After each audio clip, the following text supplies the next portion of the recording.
What's up, you guys? Welcome to episode 376 of the Established Run NBA podcast. I'm Mike Gallagher here with Drew Dinkmeyer to talk some Game 1 recap, a little Game 2 preview.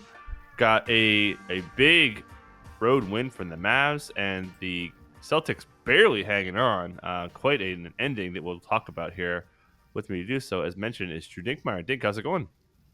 It's good. Fun first games for the conference finals. So that's always fun to have competitive, entertaining games. The two games played at different levels. I thought the Indiana-Boston game was extremely sloppy and not really that of a conference finals type game. But hey, you get some weird games sometimes. It's important to come out on top on those.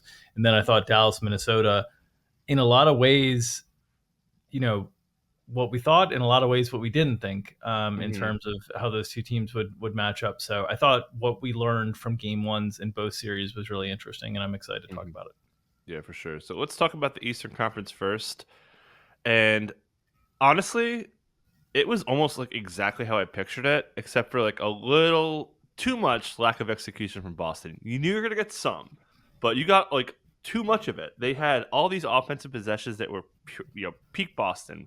Ball movement on point, great open looks, Jason Tatum driving, Jalen, everything you wanted to see. But then every once in a while, they just throw the ball around, turn it over, get Indiana running, and set it up.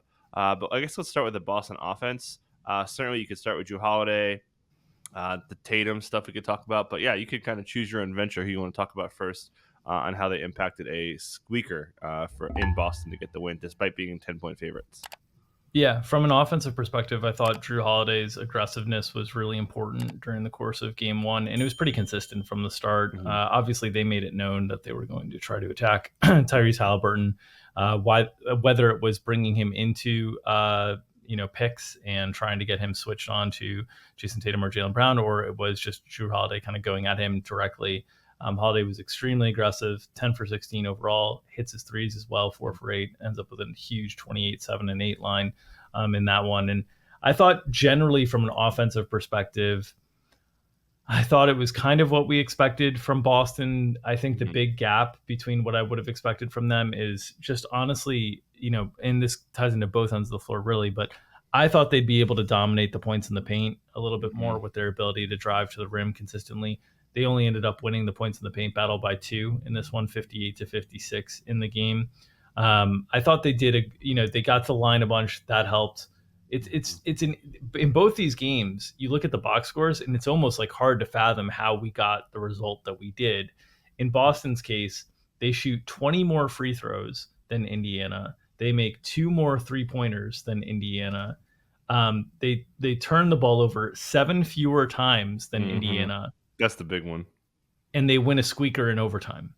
Like that is a shocking combination of statistics to result in almost losing game one at home.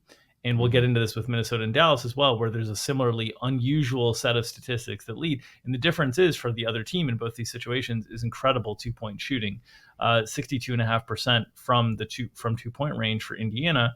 And considering they weren't attacking the rim in the flow of the half court as consistently, that's really impressive 2-point shooting from Indiana in that game. So I thought Boston's offense was largely good. I think they shot the ball a little bit worse than they normally would. 33% from threes, probably a little bit below where I'd expect them to shoot, kind of more upper 30s given their personnel. I think offensively they could still be more aggressive, especially Jason Tatum in the fourth quarter. He was great in overtime. But in the fourth quarter, it was just jumper after jumper after jumper. And it's just like, please attack the rim. You can get to the rim pretty much whenever you want, given the matchups that you're getting here. And I thought Nesmith did a good job largely, but there were plenty of times he had Nembhard on him. Those are guys you can just literally, and he wants to instead back down and take turnaround fadeaways. And I just wish he would get to the rim more consistently in these situations, was more aggressive in overtime and was great in overtime. But in the fourth quarter, I thought when the game kind of turned a little bit on Boston, there was a lack of urgency from Boston in terms of trying to get to the rim and attack the rim. But in general, I would say from an offensive perspective for Boston, I thought this was a pretty solid game offensively. I don't have a lot of complaints offensively from Boston, with the exception of, hey, when the tide and the momentum are turning against you, try to get to the rim a little bit more, try to get to the free throw line. You have such big athletic size advantages in terms of being able to get to the rim with your skill players on the perimeter. I just would like to see more of that. But otherwise, I thought a really solid game from Boston offensively. Yeah, we talked about it yesterday. They didn't drive that much, but when they did, they scored a ton. They had, I think it was 32 points on like 45 drives, which is a great number. Usually you need like 50, upper 50s to get that based on like the NBA. So that when they were doing it, they were scoring. So I'm curious to see if that's like a bigger impact. Just to go back to Drew Holiday, on top of the scoring, handling, he had 13 potential assists, 8 assists, was really, really impactful there. Full Arsenal too. They like, I was looking at his play type stuff. It was like, plays on as a roll man, as a cutter, as a the post ups. They posted him up so much. It Yep. was quite an interesting combination how they used him. And then Jason Tatum was pretty underwhelming until Aaron Nesmith fouled out. Yes. Aaron Nesmith fouled out, that's when he scored all his overtime points. Pretty crazy how that impacted him. So Aaron Nesmith we'll talk about him in a second. But yeah, I thought like you said, I thought Boston's offense was kind of as advertised, like almost exactly what I expected. Their defense, which we'll get to, was a problem. Anybody else on the Al Horford left wide open. I think he had 12 Yep. catch and shoot attempts, which again that was like another wrinkle. We're so accustomed to saying like, oh, Indiana doesn't allow catch and shoot stuff. And it's pretty irrelevant for Al Horford. I think they're just going to let him go. Yep. That happens sometimes. Sometimes it just let guys get off there. And then one other question: do they flip Halliburton on Derek White? We saw it a little bit more in the second half after Drew Holiday just wrecked you. Do you Yep. just like, okay, I think that's like the biggest. I was writing matchups like, okay, they're probably flipping this because if you look at the matchup data, when Derek White was guarded by Halliburton, he only scored I think 3 points on 4 attempts and like almost the same amount of partial possessions.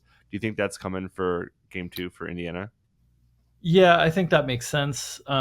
Derek White is, kind of brought up in the league more of a two or a combo. Drew is brought up in the league more of a point that turned into a combo. So Drew is just more comfortable in short roll and all those different situations in terms of playmaking than Derek is. Derek is very capable in all those situations. So I wouldn't be surprised if we saw the matchup flipped and then Derek White immediately kind of have a big game as a result. I think they're just going to continue to try to bring Halliburton up into those picks. And if they're going to blitz that stuff, then that's going to lead to 4-on-3s led by it was Drew in game one. Maybe it's Derek White in game two. But I think that's going to be the defensive approach. I think helping off Horford is going to continue to be a defensive approach. So there might be a game here where Horford gets hot from three, and that allows them to really separate. I think you're really seeing the differences in how you can defend Boston and how you can attack them on the defensive end when Al Horford's out there compared to when Kristaps Porzingis is out there. It's just a really, really big difference in terms of the nuclear level that this team can reach from an offensive perspective, because you cannot leave Kristaps Porzingis wide open. Mm-hmm. And right now, teams are willing to try to leave Al Horford wide open. And so far in the last two series, one game he's punished out of the 6 that we've seen in the last two series. So I think those notes are appropriate to focus on in terms of how the Pacers will probably continue to defend things in game 2. Yeah, for sure. And yeah, like we said, the Boston offense was there. They had 51 potential assists. They were moving the ball pretty well. But like we said, their defense was not good. The paint points you talked about, which was one of their strengths. They were coming in with insanely hot rim protection, insanely hot transition defense, and they got destroyed. They gave up and their passing too. Indiana's passing was insane. They had 55 potential assists. The Indiana's offense completely hummed. That was what surprised me the most. Was there anything like in particular that surprised you? And one other just stat to set you up. Like Tyrese Halliburton was just chilling on the outside, and like he wasn't bringing the ball up too much. And I think he had like 2 drives. Like he was not driving down the paint. He was just shooting all those step backs and all that. But anything you saw from Indiana's offense that is either a correction for Boston or something that you think may just be something to hang their hat on? So the correction for me, and maybe I'm underestimating Boston's defensive skill set, but what the correction to me is just play with more intensity and play with more force on the defensive end, and that's kind of what I highlighted. That I think these games with Indiana, I think teams can sometimes get lulled into playing in the pace that Indiana likes. And I think that naturally has a little bit of a letdown effect on the opponent's defense in terms of their intensity.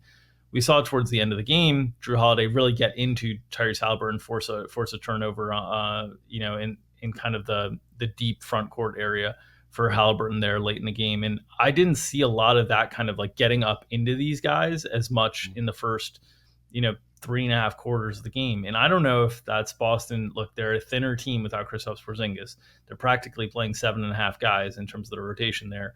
And their main guys are having to play a lot, especially Derek White, Drew Holiday in the backcourt. Mm-hmm. So maybe it's a pacing thing in terms of like, we know we have to have the gas tanks full in the fourth quarter. And so we're going to kind of let this flow, the flow of the game kind of go in the first 3 quarters and see if we can kind of outshoot them from three and bury it that way. And maybe we'll lock down in the fourth quarter from a defensive standpoint. I think that's a dangerous game to play. I think it was real dangerous to play in game one. They should have lost that game. If Indiana could execute it all down the stretch, they would have lost that game. So for me, it's playing with force defensively and playing with more intensity, and really, really trying to get into Halliburton's space. And I think Drew Holiday is very capable of being able to do that. The risk is right that you get into rotation behind that if you allow blow-bys, if you're unable to stay in front of Halliburton.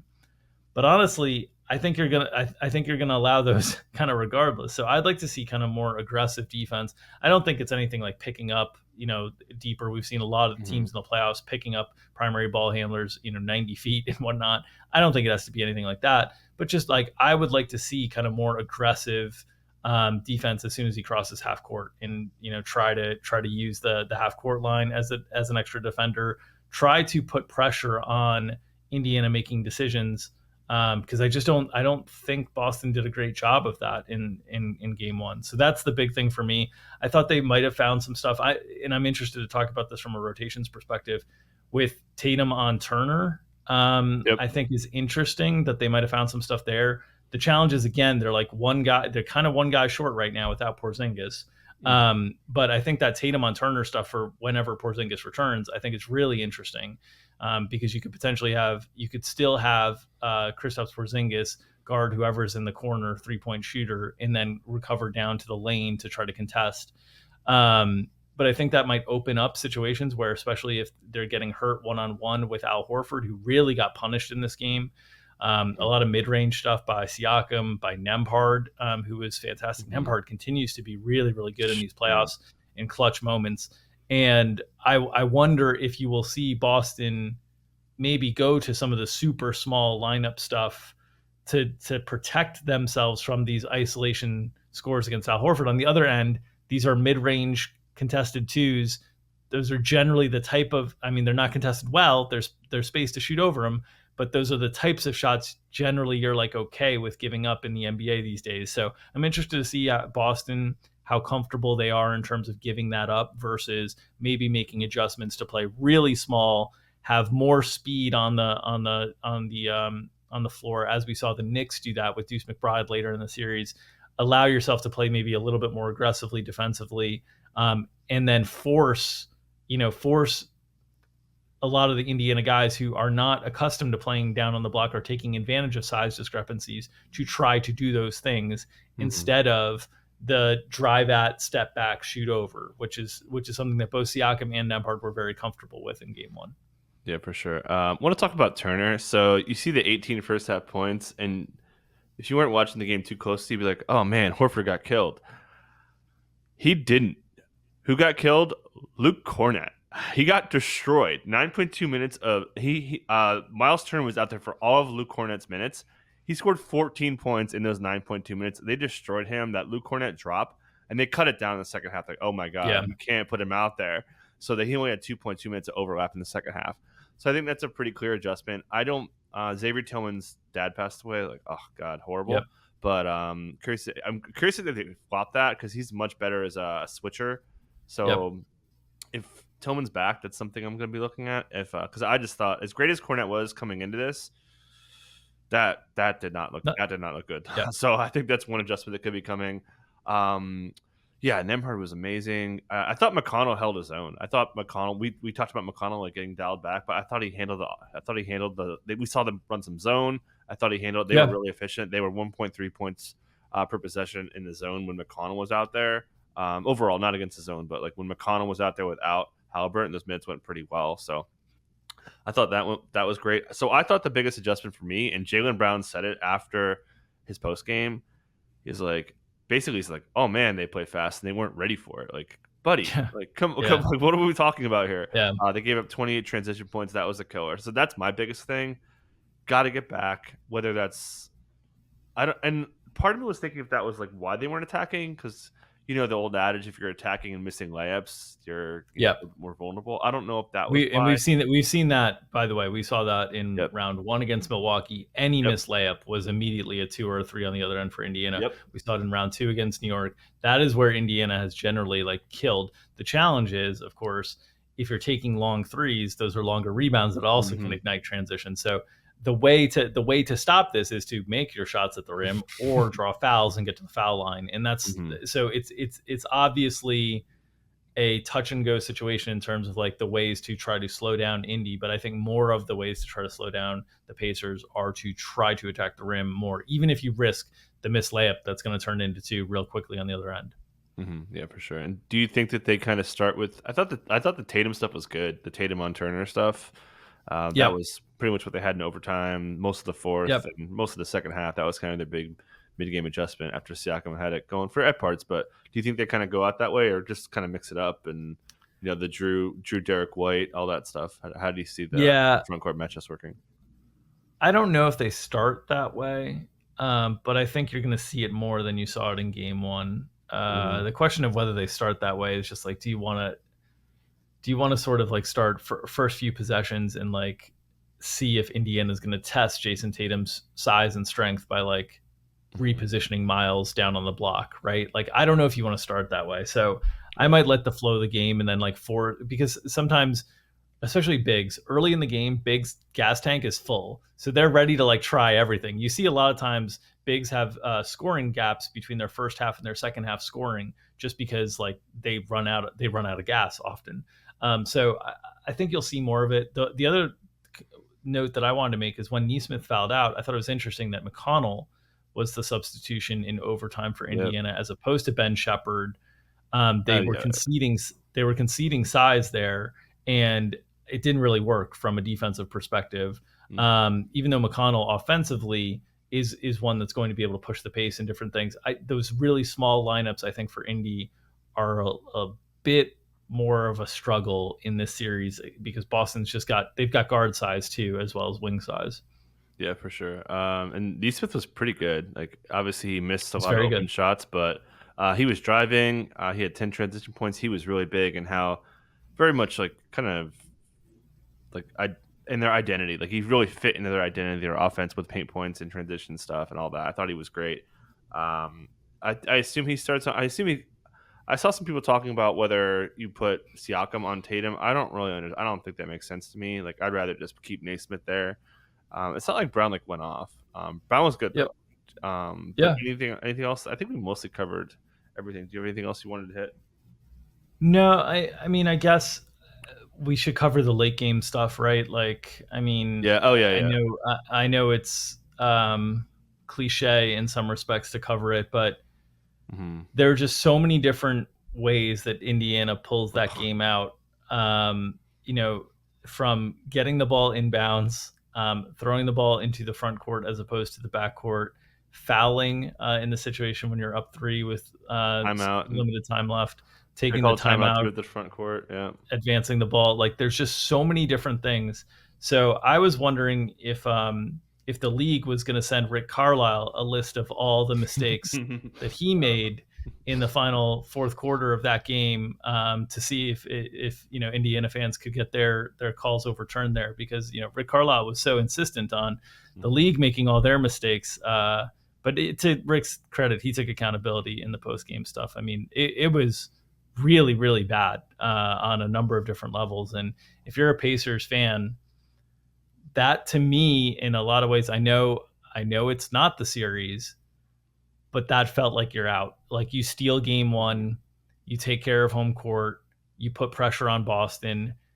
Now we'll see. Now I think that there's a lot of pressure to steal game two for Indiana. Boston has not played well in game twos. I would expect Boston to be very aware of they have not played well in game twos, be very aware that they just kind of got away with one in game one. I think Boston's going to play very well tonight in game two, but I just really feel like that was an incredible missed opportunity from an Indiana team that I've probably underestimated during the course of this playoffs largely.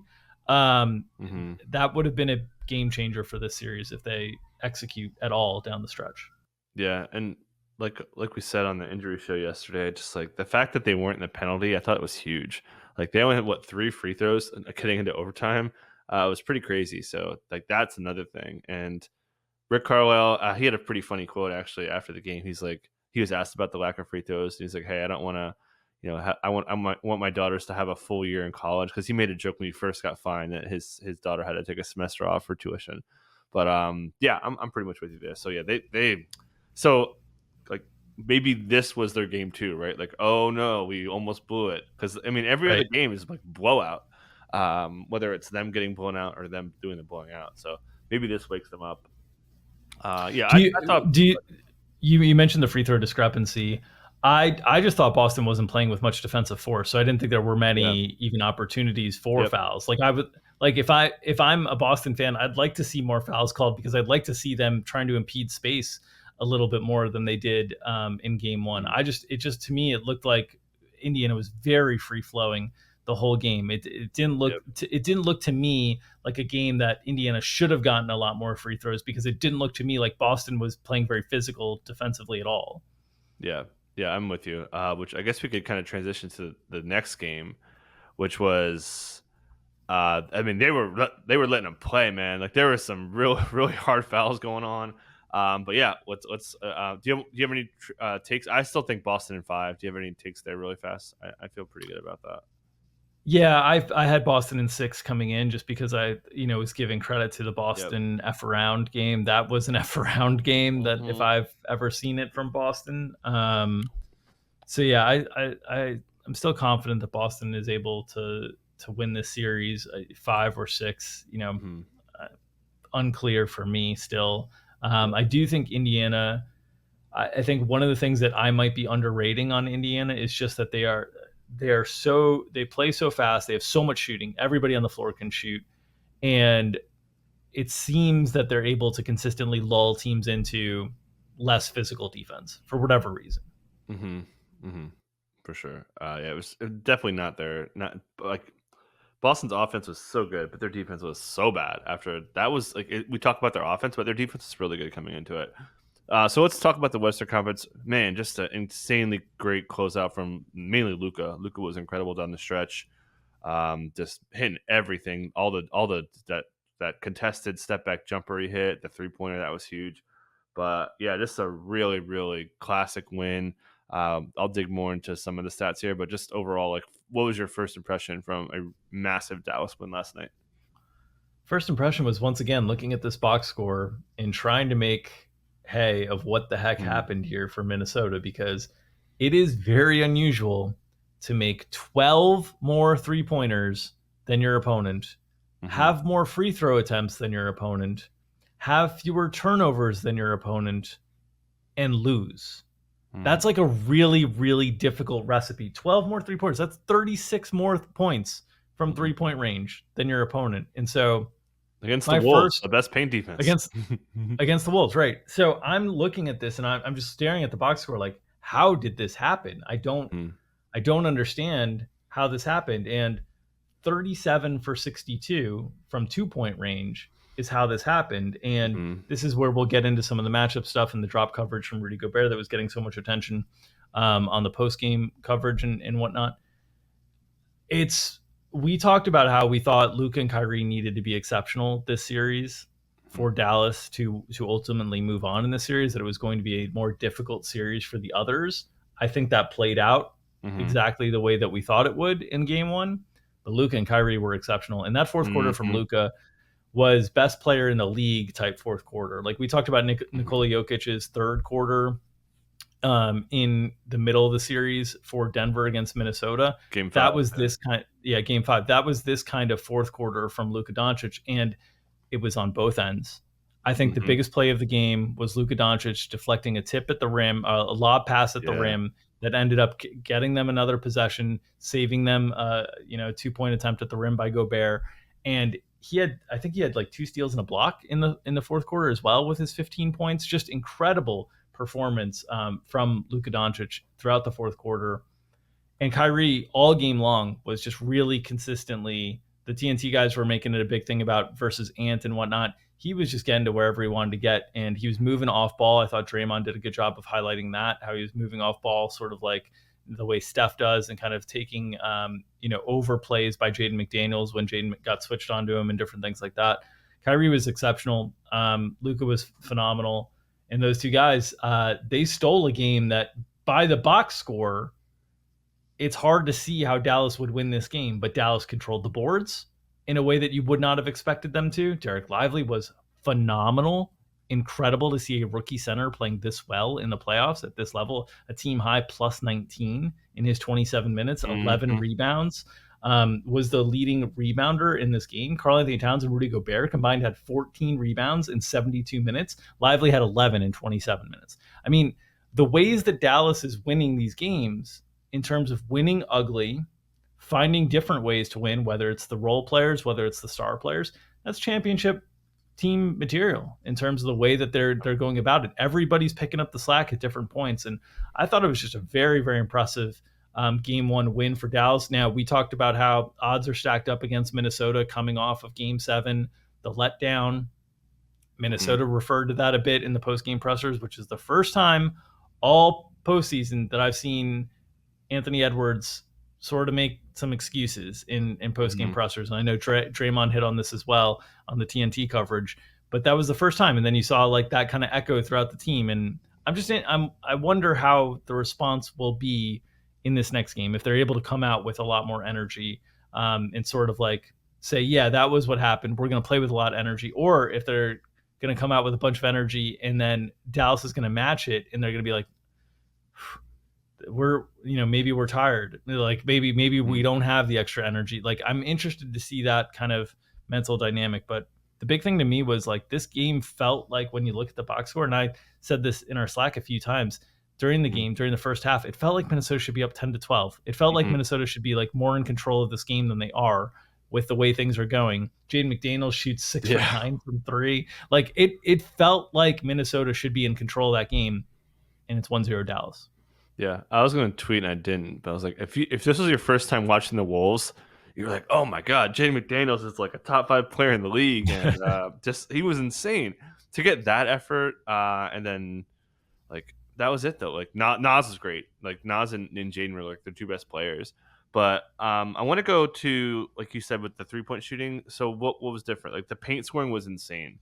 Their paint points, rim points were was the third most the Wolves allowed all year, all regular season, everything. Like that was so uncharacteristic. They got him in transition, and Kyrie talked about that post game. Like, okay, he said in the in-game interview when they had first quarter, and then the post game, he's like, hey, yeah, we knew they were tired. We were going to run them out. That was clearly their plan, and they executed it to perfection. So, yeah, like it's pretty funny that Jason Kidd was like almost fired, mid-March. There was and then they just went on an insane tear, and he's so safe now. But any other, like you said, the Dallas guys were kind of like besides the top 2 guys. I thought, I should say Derek Jones Jr.'s defense was incredible. If you want to talk about that, I thought he was really, really, really good. The screen navigation just wouldn't let Ant go by him. Ant couldn't get rim scoring, and that's like a big thing for him. He settled for so many jumpers. He completely got the water shut off in the third quarter. But anything you saw from PJ was kind of mostly a ghost, which we kind of expected. I should say again, defense is pretty good. Cat couldn't generate rim scoring. These guys just couldn't get to their spots, which is a credit to Dallas. All year, man, their defense has been insane since they made these trades. Anything you want to talk about, like PJ, Derek Jones, Lively, we talked about. Lively was so good. But any other guys you want to mention? No, I think you've largely covered. I thought Derek Jones Jr. just did a great job on kind of staying positionally in front of Ant and giving him space to take jumpers. Like that's fine if we're going to get beat by jumpers. Like we're cool with that. But we're going to try to take away stuff at the rim. We're going to try to pack that paint and really avoid letting Anthony Edwards have those kind of big massive dunks that change the energy of the crowd in a big way. And I thought they did a really good job there. Whether it's hard to say with Minnesota coming off of the Game 7 win, if energy was an issue that prevented these guys from getting to their spots, or if it's, Dallas's defense. It's obviously probably a combination of both. But Dallas did a really good job of limiting stuff at the rim, and they did a really good job on the boards. That was the thing to me, is just like they win the rebound battle 48-40 in this one. And offensive rebounds, they were able to get 11, but they limited Minnesota to just 10. Only 10 offensive rebounds, and obviously it could have been an 11th if the offensive goaltend on Karl-Anthony Towns is not called an offensive goaltend. That was kind of a big key moment in the game on a 50-50 call that did not go Minnesota's way in that one. But they did a really good job at controlling the boards in a way that we were concerned. We weren't sure if they were going to be able to control the boards in the same way that they were against Oklahoma City because of the size of Minnesota. And I think that's the big thing for me, is like when I went through this game, I did not feel Minnesota's size at any point. Throughout the course of the Denver series, there were so many different times where you're like, God, Minnesota's so big. They're so long. They're everywhere. I didn't feel that during the course of game one in any significant way. And if you're not going to feel that during the course of the series, if Dallas isn't going to be deterred by that size, that's Minnesota's biggest strength. So that was the big thing for me, was like, I did not feel Dallas was impacted or affected by Minnesota's length or size in any way. They controlled the glass on both ends in a reasonable way. Certainly not like dominated the glass. I don't think anybody's expecting that, but we're consistently cleaning up the glass in a good way. The dribble for Dallas was the main way of moving the ball as opposed to passing the ball. They were able to get to their spots. Luka, from a strength perspective, able to get to his spots. Kyrie, from a speed perspective, able to get to his spots. And so they were able to dribble away from the length, basically. And then the drop coverage, they just continued to eat up. We did see an adjustment late in the game with Minnesota sort of blitzing that a little bit more. I'm interested to see if they do that in game two, if they stick to that. Obviously, this is already like, if you're Dallas and you're like, hey, we got you thinking you can't play your best defense, your base defensive coverage against us, because we're going to eat you up on the drop stuff. Then maybe you've got an edge on Minnesota, just them playing out of their comfort zone. So I'm interested to see from defensive adjustments how much Minnesota has to scrap the drop stuff, and if they have to blitz, that would change the way that Dallas would be scoring points. That would leave more of those corner threes and different things open, because it's going to get you in rotation. So I'm interested to see Minnesota's decisions on that front. In general, though, I think Minnesota was okay. Okay-ish defensively. I don't think they were terrible defensively. Certainly, I don't think it was good, but I thought they were okay-ish. I think really the offensive areas where they struggled, they shot just 42% overall, despite shooting 36% from three. They shot just 61% from the free throw line. They really couldn't get any of those easy buckets. And the easy buckets, I thought, were going to come in the series off of offensive rebounding. And Karl-Anthony Towns, his size, you never felt it in the game at any point. Maybe on the putback that was not a putback. That's the only time you felt it at all. I think that run in from the left baseline. When he did have one. Yeah. You need to see more of that. I think you need to see him crashing a little bit more from an offensive perspective, because I think Minnesota is going to need to generate more possessions via rebounding and turnovers than they were able to in game one. Yeah, and one other player who we always talk about in wins, who I thought had one of the worst games I've seen him play in a while. I thought Mike Conley was awful yesterday. I thought he made a lot of defensive mistakes, whether he got switched on the guys. He was not impactful there. He didn't have any impact on offense, which he usually does. It missed, I was like, oh, here's the Conley shot that's come and missed it. He had a big brick. I thought he was terrible, which I just think you just say, hey, everyone plays bad every once in a while. I'm not really going to put anything into it. But, Nickeil Alexander-Walker was a ghost, which we were concerned about a little bit, because I talked about this on the DFS show. Hey, maybe they go to Kyle Anderson a little bit more for size. I thought Slomo was really good, especially in the first half. But, I don't know. I think that they just the missed free throws really hurt them. That was big. 16-17 for Dallas. And then 11 of 18. That's the game right there. Yep. So I thought that was big. Yeah.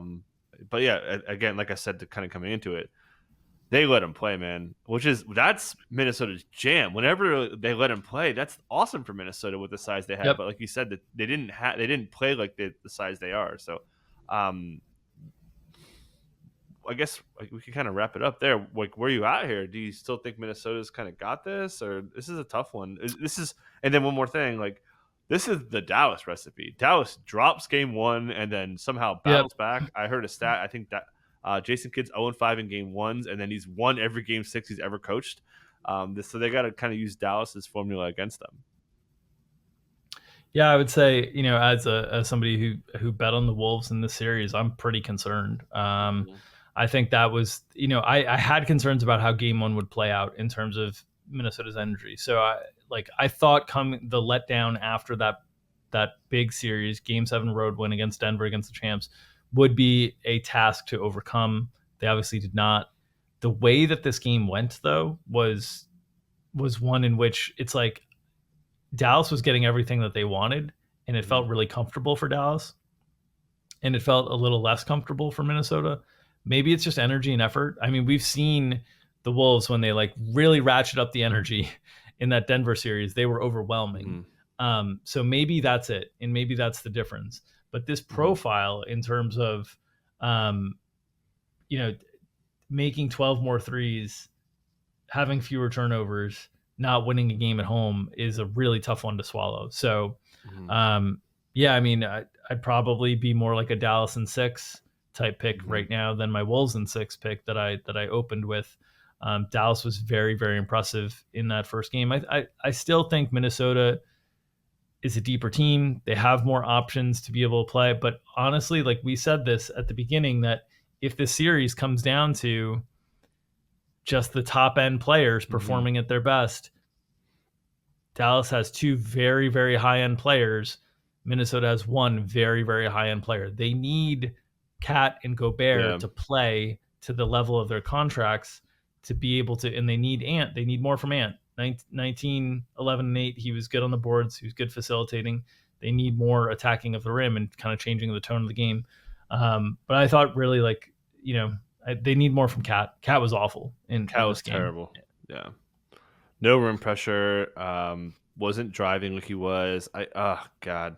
I thought I was so high on Cat coming into this game. Like I took some over stuff and I was like, oh my God, what did I do? Why did I bet on Cat? Like I felt terrible. So he needs he played all the game 6, game 4 against the Suns. He was incredible. Game 7, he was incredible. Most of the Denver series, he went. Yeah, this is he plays like this against Denver, and we're talking about Denver and Dallas. If you were buying Cat stock and you bought it at you bought the high Cat stock, we're like, oh man, it's just tilting. He does it all the time though. This is and it wasn't even really fouls. It was just offensive. You would think that offensive performance isn't what got Cat. He's almost turned to a defensive player lately. It's kind of wild. But so I'm with you. I think Dallas has the upper hand now. But that's just a bad game from the Wolves. I think it's still close to a flip for who you had to pick. But I'm not putting any more money into it. Anything else you wanted? I think we hit on pretty much everyone. The last thing I wanted to cover was I thought Luka looked healthier. Yeah, bloody knee though. Yeah, I thought he looked the jumper had more legs on under it. I thought he was getting into his spots pretty cleanly. And I think that's a big difference as well in the series. We've talked a lot about health during the course of these playoffs, and I think a fully healthy Luka Doncic is not what we've seen in the first 2 series, and that might be impacting our view of Dallas kind of getting through those first 2 series. So if he's fully healthy, Kyrie's able to take advantage of the matchup against Anthony Edwards. Dallas is going to be a very, very tough offense because they can get whatever they want in the half court with those 2 players. Yeah. To that point, he had 23 drives last night. That's up from I think 16 and a half. So really big jump in aggressiveness, which we mentioned on the show. Hey, it's harder to drive on Lou Dort. And you can kind of get through McDaniels a little bit more. McDaniels can test you, but Luka's is so good at that last split second to just get enough space to shoot it over him. So yeah. All right. We got pretty good start here. 2 exciting games. We saw a lot of blowouts in the last round, so this is a great start. Anything else you want to mention to get us out of here? Would like to thank everyone's support in helping Yeah. us reach our goal on YouTube. This episode will be on YouTube, Established Run NBA on YouTube as well. We hit our 5,000 subscribers mark. Nobody unsubscribed. Everybody stay put. We hit our 5,000 subscribers mark. We'd like to keep adding. So if you're interested in supporting our work, the best way to do so is to head on over to that YouTube channel, subscribe to our YouTube channel. You could also leave a rating and review on whatever podcast platform you're listening to, Apple, iTunes, Spotify. Would love to help circulate this podcast into the algorithm and help more people find out about Mike and I's work on the NBA side. If you're interested in checking out any of our premium content on establishedrun.com, you can go to establishedrun.com/subscribe-NBA for more details there. And as always, appreciate you all listening and look forward to continue talking through the series. By the time we pod next, we'll be through three games of the series. So I'm excited to talk through and see check in where we are after each team has had a home game. Yeah, real steady day. Just get, same time, whether it's 5:30 my time, 8:30 Eastern, 8 o'clock. We kind of know what we're gonna get. It's kind of nice. So, all right, that's gonna do it for today. Appreciate you guys. Catch you guys next time.